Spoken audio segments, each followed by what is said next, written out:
Bet mo din ba ang mango sticky rice ng Thailand? Tara, samahan niyo ako, gawa tayo.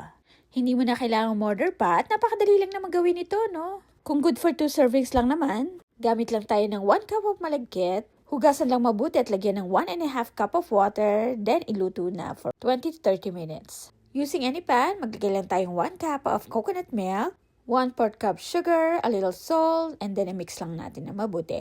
Huwag niyong papakuluin, ha? Nilagay lang natin yung kalahati ng ating coconut sauce dito sa ating nalutong malagkit. Haluin lang natin mabuti hanggang sa ma-absorb niyo yung ating coconut sauce. Then, naglagay lang tayo ng konting cornstarch dun sa natira nating sauce. If you want more thicker sauce, optional lang naman to.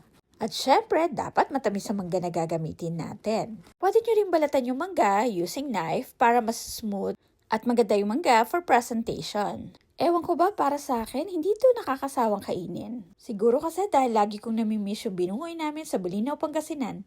So ito nga, in-arrange lang natin yung malagkit at mangga sa plato para maganda sa picture syempre. Konting coconut sauce, sesame seeds and mint leaves for garnish. Kain na!